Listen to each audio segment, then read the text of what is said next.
everyone, I am Jen from Jen.jenart and welcome to my channel. In this space I like to create videos about my painting process as well as tips to help you on your creative journey.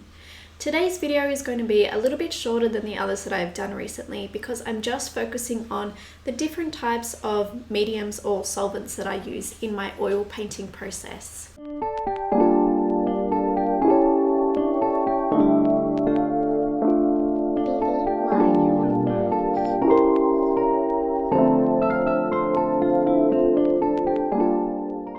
I also apologise if you hear any barking at the moment. My dogs are just outside my art studio and the lizards are out and that drives them a little bit crazy. And we might also have a little guest appearance from my cat Ginny because she's currently going around the art room and sniffing everything, checking it out because we put some new plants in and she doesn't like change, but she does love my art room. So you'll probably see her or you'll hear her moving about. Right now she is trying to climb up a mirror, which doesn't really work. So we're going to start off with the different types of items that I use that are part of the oil painting process but are not oil paints or paintbrushes. So the first one that I want to talk about is probably the one that you would be most curious about because it's the thing that I use to clean my paintbrushes. Now I've spoken to you guys before, particularly in my welcome to my channel and my studio tour, that I have asthma, but I'm also trying to create an art space that is friendly for my daughter. So I really don't want to use solvents or mediums that are going to be really strong in their smell because that can really irritate my throat as part of asthma, but I also don't want to put my daughter at risk at all. So it's really important to me that I'm using things that don't have a smell. So the product that I use is this one here. It is Langridge's Solvent 75. It is considered to be one of the lowest toxicity art solvents available because it is odourless, and that also means that it's one of those things that can be shipped by air, marine, or as it says, road transport. It's really good. It says on the back here that it reduces respiratory exposure to harmful solvents.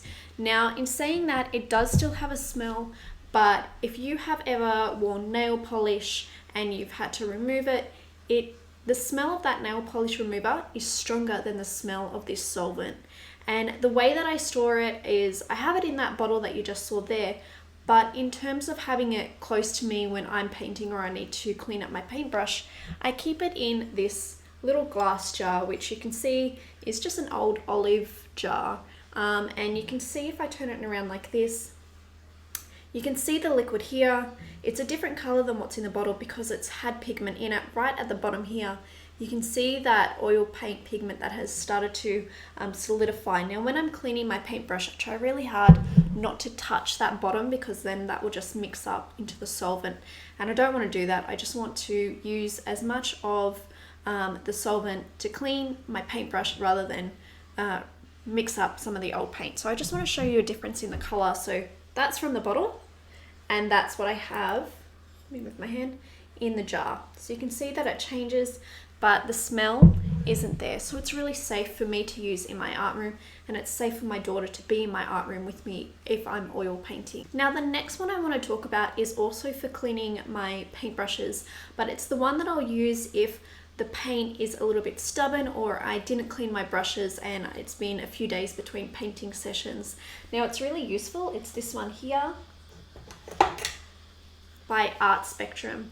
It just says brush and hand cleaner. It is also non-toxic and it comes out as a little gel with some little crystals in it. So I actually keep it in a little container where I can just mix my brush in it and then mix it in the lid of the solvent glass jar and just clean it up. I'll have a little video that will show you how I clean my brushes so you can see that sometimes the solvent just isn't enough and it's really helpful to have this extra little piece here. I know that some people will use a soap and they'll use a silicone mat that has the little bits like a brush cleaner to do it with, but this avoids having to need that silicone mat. Sometimes it's still good to have it if it's been a really long time and I didn't clean my brushes properly and they're just not working and it just needs that extra bit of love. But this actually also works as like a conditioning that will look after the paintbrush itself. Now the next few things that I want to talk to you about are the different types of mediums that I will use in the painting process itself. So when I first started oil painting, I didn't use mediums to mix into my paints because I didn't like the smell of some of them because, like I said, I'm asthmatic and it would irritate my throat. I was also in a smaller art space than the one that you guys have seen on this channel, and it had a small window, which meant I didn't get a lot of airflow. I also started to learn how to oil paint in the autumn and winter of Australia, which meant that it was cold. So if I opened up the windows, it got too cold and I needed to rug up, and then I just wasn't comfortable. So I just avoided using mediums. Now, when we got to spring and summer, I wanted to start to experiment with the different mediums. So the ones that I use are this one here by Winsor and Newton. It is Liquin and it is the original. And it comes like a little paste, and I just use my palette knife to scoop it out onto the palette. And it's the type of thing where it might thin it out a little bit, but it speeds the drying process, and it also makes it a lot smoother to apply to your canvas. It's really useful when you have the paint is just a little bit stubborn, or you want to cover a lot of space, or you're trying to work in layers. Now, I try to paint as much as I can in one sitting, but having a daughter, it's sometimes hard. You've got to stop, might be a few hours or even a few days between painting sessions, which means my layers start to dry. So I didn't really have a problem of layering up my details, but with the holidays, I wanted to be able to paint a little bit more, so I ran into that problem. And this really helps me there. Now the next one is one that I've only recently purchased, and I think I've used it for every single painting that I have done since I've moved into this art room. So that's about maybe 4 or 5 paintings. And it is this one here by Langridge, and it is an Impasto. It's a medium that is like a thick gel, and it doubles up the amount of paint that you have. So I would run into the habit where I'd be really conservative about how much paint I was creating, because I know that oil paints are expensive, and I was working with some cheaper ones until I was able to invest in a little bit more. And then this would help me, that's the blue tag failing there, this would help me with expanding or extending the use of my paint. Now, it isn't the type of thing where it's going to make your paint more transparent. It doesn't do that. It just doubles it up. It's like magic. It's incredible. I would recommend getting this if you are like me and you are conservative with how much paint you like to use, or that's just a habit that you have. So they're the different ones that I will use at the cleaning process or in the middle of painting. Now there's one last one that I want to show you. It's not quite one that I've seen a lot of oil painters use, but it is the thing that I use to varnish. And for me, I like to use a spray. I just take it outside, and it's really easy for me to apply because I'm not really confident with a liquid varnish. Now the one that I use is a satin. It's for oil and acrylic paintings. It's just a picture varnish, and it's just really easy to use. I spray it over the entire painting. I maybe wait 1 or 2 minutes, and then I give it another coat. It's really fast drying, so it's actually really quick and easy to use. I like using it. I think I've still got like 3/4 of a can left, and I've used it for maybe 15 or 20 paintings so far, which is a lot for me considering that I don't have a vast amount of paintings compared to a lot of other oil painters, because I'm still working and I've got my daughter, as you know.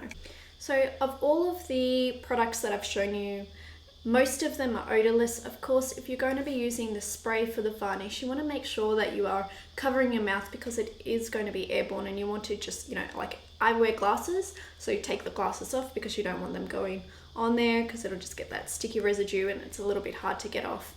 Now, the only product that I have other than the varnish spray that has a smell to it is the Liquin. And it smells just a little bit, but if you're only putting a small amount on your palette, you're not really going to notice it.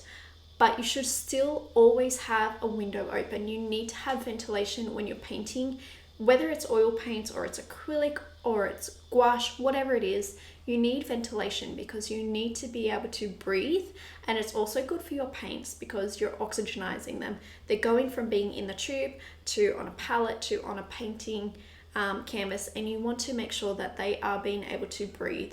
If you would like to see how I clean my paintbrushes, please hit the subscribe button because I am in the process of editing a video where I show you how I clean up my paintbrushes. So I hope that will be helpful for you. Once again, if you have any questions, please let me know in the comments below because I would love to be able to help. If you have any other suggestions of what would be helpful for a video or any products that you think would be worth having a look at, please also let me know because I just really want to build up our creative community that we are working on together. So I can't wait to see you in my next video and I hope to see you there. Bye!